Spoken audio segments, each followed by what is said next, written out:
Hola a todos! Hello everyone! Good afternoon. Ano na kasi dito? Tanghali. May isi-share lang ako sa inyo about based on my experience na bago tumawid dito sa Spain. Anong mga tips natin dapat gawin before tayo tumawid sa Spain. Before that, I would like to introduce myself. Well, this is my channel, Tara the Explorer. I'm Tara. And hello everyone. Thank you for watching. So, based on my experience, alam naman ng lahat dito sa sa YouTube channel ko na galing ako sa Poland as a factory worker.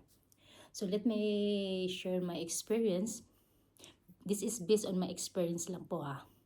So factory worker ako sa Poland for 2 years. Yung unang work ko is nasa karton ng cardboard. So, hindi madali yung trabaho ko. Alam ko sa sarili ko masipag ako, pero that is not an easy job. Okay? First, mag-a-adapt ka sa environment. Sa klima, ayan, sa work, kasi iba yung naranasan, yung na-experience mo na work before ka mag-factory worker. Kasi sa Poland kasi katawan ang puhunan. Kailangan mong maging healthy, malakas, para sa trabaho mo kasi katawan ang puhunan. Kahit sabihin mo nasa machine ka lang, pero katawan pa rin ang puhunan kasi may machine na hands-on talaga yung mga item na gagawin mo, ganun. So, ang experience ko lang sa Poland is, kwentuhan muna tayo before tayo mag-jump sa anong mga steps na dapat gawin before ka tumawid. Like, ako, Poland to Spain. So, may tips lang ako sa ating mga kababayan. Ang trabaho ko sa Poland, hindi madali din. Kasi yung kamay ko nagnanam every time na nasa working area ako. Pero sa tagal ko doon, na ano ko yung trabaho ko, na na-overcome ko lahat ng mga challenges. And then, hanggang lumipat ako sa meat factory sa Bakahan. So, ang Bakahan, hindi madali kasi marami kang mga kailangan suotin eh. May mga gloves, hindi lang gloves na plastic ha, pati yung mga metal. Tapos mayroon kang apron na metal, tapos nakabuta ka. As in, ang hirap. That time na gusto kong mag-quit na, pero hindi pwede kasi nag-iipon nga ako. Kasi gusto ko lang mag-cruise dito sa Spain. Dahil yun nga, yung mga pinapasukan kong trabaho is very difficult. Tapos, mahirap talaga. Yung mag-a-adjust ka sa oras, 15 minutes break. Tapos, ang layo pa ng yung area mo sa canteen. Yun. Tapos, naranasan ko din magtrabaho sa meat factory, baboyan, deboning. Nagdidibon ako. Take note po, hindi po ako nagdidibon ng 1 kilo lang. Ang pinakamaliit na dinidibon ko is yung 5 kg to 6 kg. Ang pinakamabigat na nadibon ko, 25 kilos. Legs po, malalaki po yung mga baboy doon. Kasi kahit sabihin natin malakas ka, pero iba. Nagtagal lang ako doon ng 4 months yata. O 4 months. Nagtagal lang ako doon. Tapos mga kasama ko mga Georgian. Walang kuta ang trabaho, pero nasa conveyor. Lahat gagawin mo yun. Isa-isa kayo magdidibon. Pag hindi mo yun naubos, ilagay mo sa gilid mo, tapos ididibon mo ulit. Tapos pag hindi mo nakuha yung parte mo, ihagis nila para sa'yo. Yung kung hindi mahaba ang pasensya mo, may makakaaway ka. Ako, mahaba ang pasensya ko, syempre. Naiintindihan ko din sila. Kasi ako nga sa sarili ko, imagine kung 6 kg kada minuto, so mababalian ka na ng kamay. Lagi ako nag-a-absent kasi nga kada gabi, pag ako'y natutulog na, masakit na yung dito ko, yung shoulder ko na nagdanam, tapos yung kamay ko hindi ko na magalaw. Pag gumigising ako sa umaga, parang ang sama ng pakiramdam ko, talagang as in.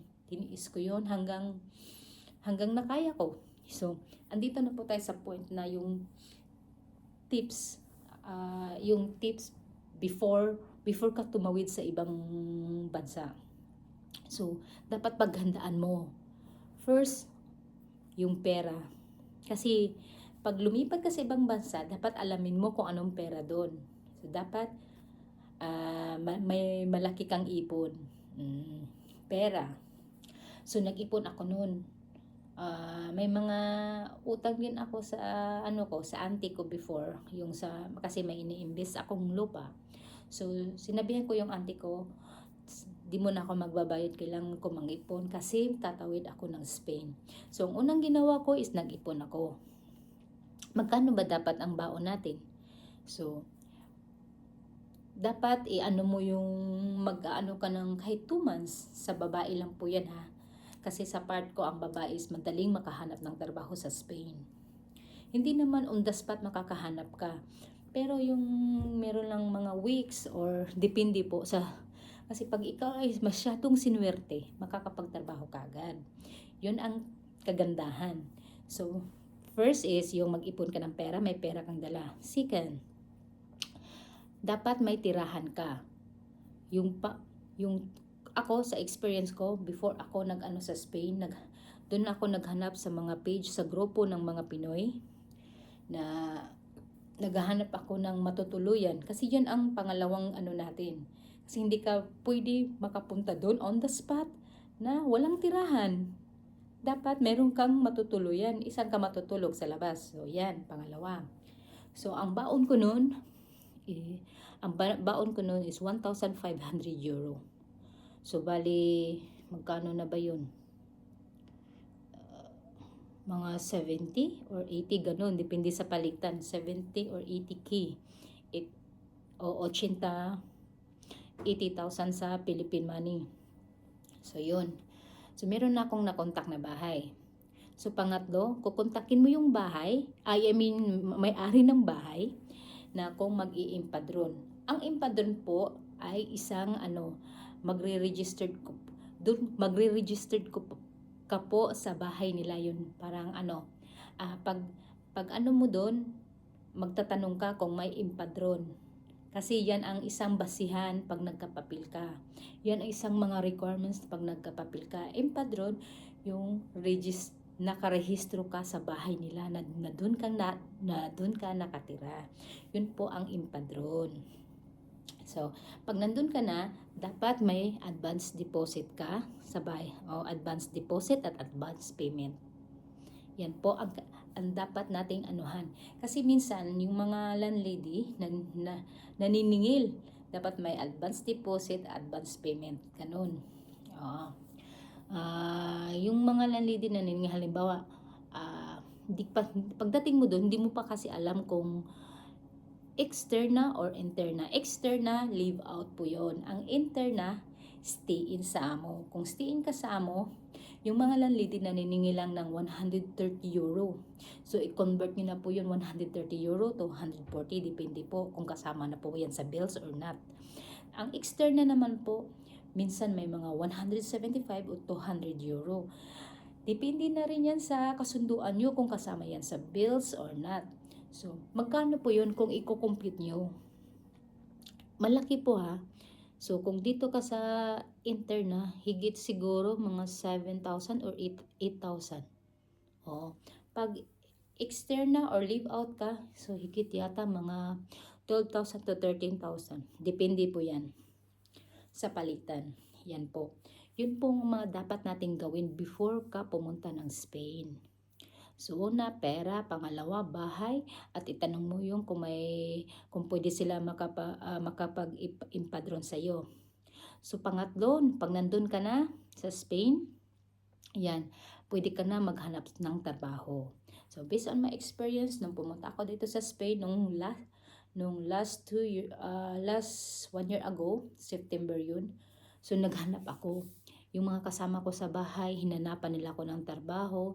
Tapos, sumali po kayo sa mga Pinoy page dito sa Spain. Maraming mga doon, mga posting ng mga trabaho. So sa part ko, hindi madali makahanap ng trabaho dahil ako ay isang undocumented na po. Hindi po, wala po akong papilis dito sa Spain. So mahirap minsan makahanap ng trabaho kasi may mga amo na yung hinahanap is may mga papel, mga documented person na makapagtrabaho sa ano, kasi may mga ano sila may mga binabayarang SSS ganun, mga insurance, depende din sa amo yan. So ako bilang baguhan sa Spain, nakahanap ako mga 2 weeks. So ginrab ko yung may nag-post doon, paunahan kasi dapat po pag nandito na ka sa Spain tapos naghanap kayo ng trabaho, alerto po kayo. Kasi sa dami ng Pinoy naghanap ng trabaho, paunahan po. So minsan 5 person lang binibigay nila sa amo, natatawagan na interviewin. Ako, nakakuha ako ng amo 2 weeks. So 2 weeks yun. Tapos in-interview ako, bali external leave out ako noon. Ayun, in-interview ako anong mga trabaho ko, so magkano ang sahod ko, so hindi kasama yung insurance ko. So ako'y nagtatrabaho outside Madrid. So nagta-travel po ako everyday nagta-travel ako everyday, mostly 3 hours higit. So mahirap po sa part ko. So tiniis, talagang tiyaga at tiis lang po yun, no? Tapos dasal na sana makasurvive tayo. Awa naman ng Diyos, nakasurvive ako that time. Pero, ang nahanap ko lang ng trabaho is isa lang sa 3 buwan. Kasi wala akong mahanap talaga na pang umaga ko. Kasi ang that time, ginrab ko yung opportunity na trabaho ko is pang hapon. So, ako'y leave out.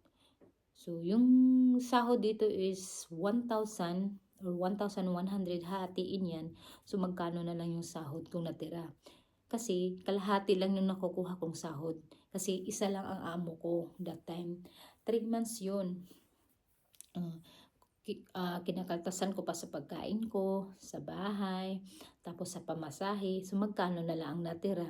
So tiniis ko yun at salamat sa Diyos nakasurvive ako ng 3 months at nakahanap ako. Pero nung nakahanap ako ng trabaho, ano ang nangyari? 1 week or 2 weeks lang siguro ako doon. 2 weeks lang ako doon at na-terminate ako kasi yun nga po.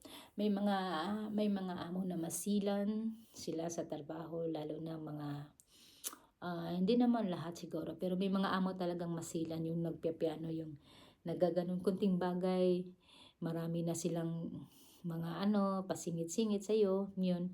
At bigla akong tinerminate. After my work, tinerminate nila ako. So bali na yung mundo ko kasi kailangan ko nga ng trabaho ng full time. So that time nag-isip-isip na ako kung kailangan ko ng alisan sila kasi yung panghapon ko, isa lang kasi ang trabaho ko. Kailangan ko ng full time, so maghahanap ako. So buti na lang bless ako sa mga amo ko sa panghapon, hinanapan nila ako ng trabaho. Dahil kasi minsan ang mga senyora pag meron silang nire-recommend na chika or yung katulad ko as I am a chika. Chika po ako, isa po akong helper dito sa Spain. Yan po ang tawag sa kanila. Tinutulungan nila na makahanap ng trabaho. So pinablish niya yung information ko doon sa Milanuncios. Yun, nakahanap ako ng amo dito sa pang-umaga ko, in-interview ako. Maraming mga challenges. Kahit paano nakasurvive. No? Kung para sa atin talagang trabaho na to, para sa atin ibibigay ni Lord. Yun ang mga tips ko bago kayo pumunta dito sa Spain. So tandaan nyo, kailangan nyo ng pera. Malaking pera dahil mahirap po dito sa Spain. Kasi ang bilihin dito is euro. Wala tayong mga magulang dito, wala tayong mga kamag-anak. Kahit may kamag-anak ka, iwas po sila sa ganyan. Kaya kung may pera po tayong sarili, mas maigi kung gagastos tayo ng atin lang. Ganon. Tapos, yun po, ang tips ko lang sa mga tatawid, dapat handa kayo sa mangyayari. Especially sa mga babae. Kasi ang babae lang dito kasi po is madaling makahanap ng trabaho. So ngayon, dahil sa marami nang tumatawid dito, medyo mahirap ang ano na ngayon sitwasyon. So sa mga lalaki naman po, advice ko lang, kung may mga lalaki na nanonood ngayon sa vlog ko, ang advice ko lang is wag na po kayong tumuloy dito kasi ang hirap talaga maghanap ng trabaho dito sa Spain sa mga lalaki. Sa next vlog ko, i-continue ko pa yung may part 2 pa tayo ngayon at sana may napupulot kayong kunting impormasyon at may mga napulot kayong aral bago kayo tumawid dito sa ibang part ng Europe.